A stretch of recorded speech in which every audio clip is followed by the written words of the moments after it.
I'm Elemi from Yeyeo Botanica. Welcome back. So good to see you all. You guys are fantastic. Thank you for the great comments, support, sharing us with others. Today, we're going to talk about 5 reasons why your spiritual ritual spells aren't working. So, remember, give me a thumbs up, hit the bell for notifications in the description box below. Become a part of my exclusive YouTube family list.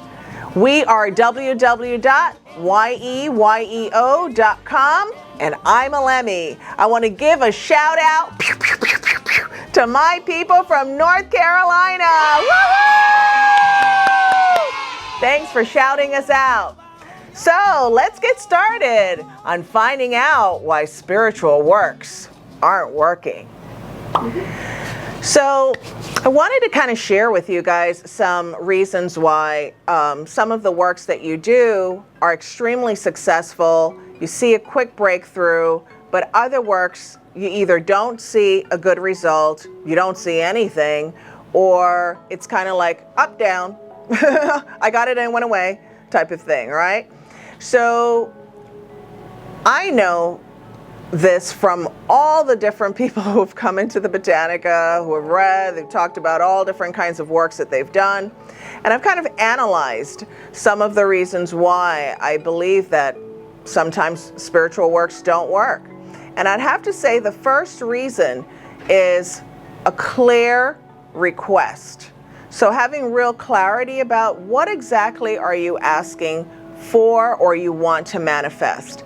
And one of the things that I noticed is a lot of times people will do works, but they're asking for something up here when they really need to try to get these things on the ladder taken care of before they get to that thing. So I give you an example.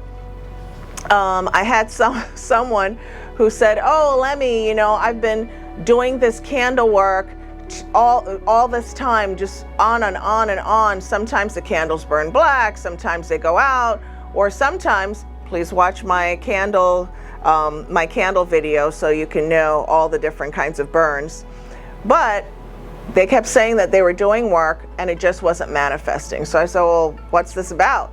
So the person wanted to get a job in England working on a TV show in particular that they really wanted. So I asked him, did you go to film school? No. Do you know anything about filming? No. Have you ever been to England? No. Have you ever apprenticed in anything with film? No. So how is that going to work? I want to know, because if you guys know how to manifest that with no experience in a foreign country on one of the #1 shows in England with no resume, I want to know how that's going to work just from doing candles. So I'm sharing that to say those are goals that are totally achievable and totally open for this person to manifest. However, they need to do work in order to manifest that. So need to get some experience, need to get some education, need to get something that tells these people, oh, this person's a great person to bring on to our show. The person doesn't even live in England. So I want to share with you, I gave an example of not being clear, right? We have these lofty goals, but we're not necessarily willing to do the grunt work in between to achieve them. So I would say to you, get clear about what you're requesting. It needs to be realistic and achievable. It's something that you should be able to go, if I take these steps, boom, it'll happen. If you're not able to do that, not able to even visualize it in a really substantive way, I'd say you need to go back to the drawing board. And your work more than likely is not going to manifest anytime soon.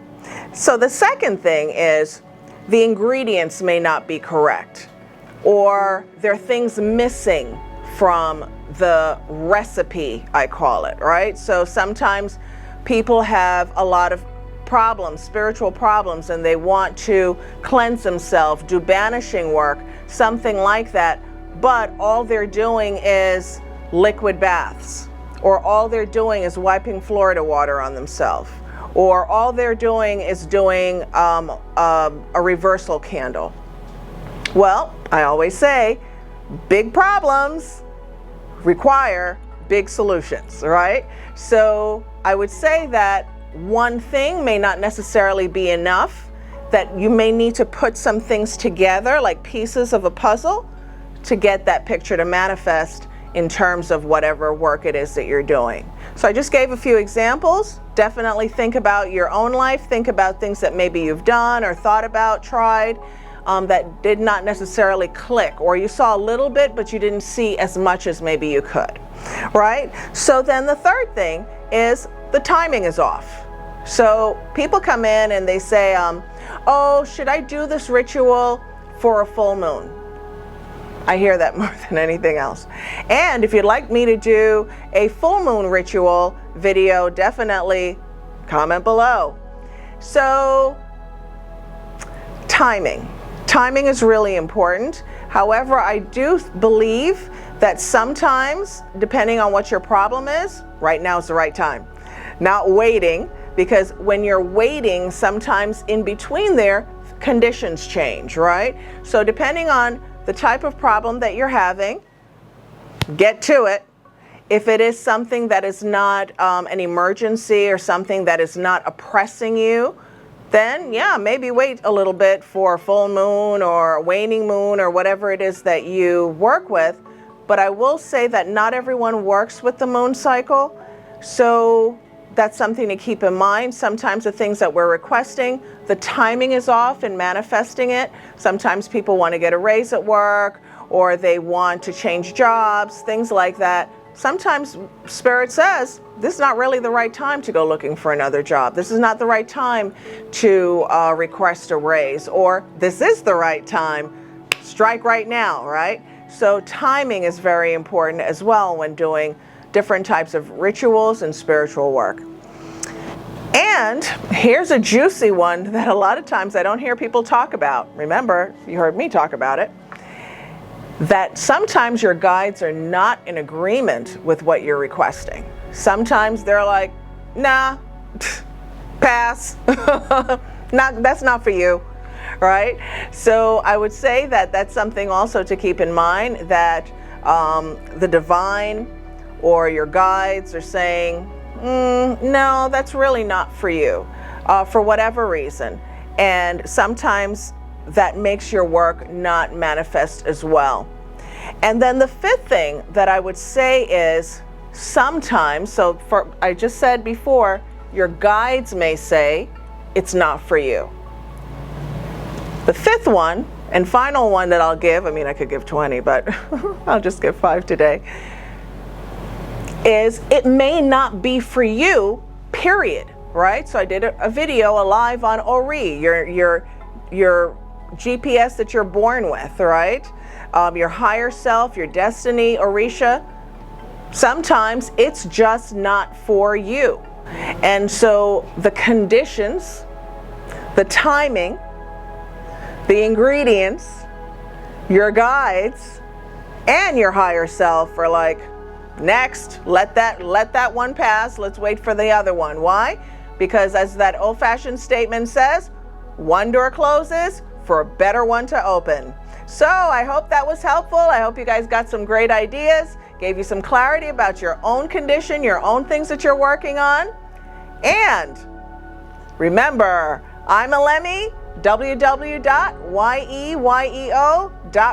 your modern approach for traditional beliefs. See you next time. Ashe, ashe, ashe. Thanks for watching. If you enjoy this video, like us, share us with others, give me a thumbs up, hit the bell for notifications, and come visit us in the store. Check us out on all social media. See you next time.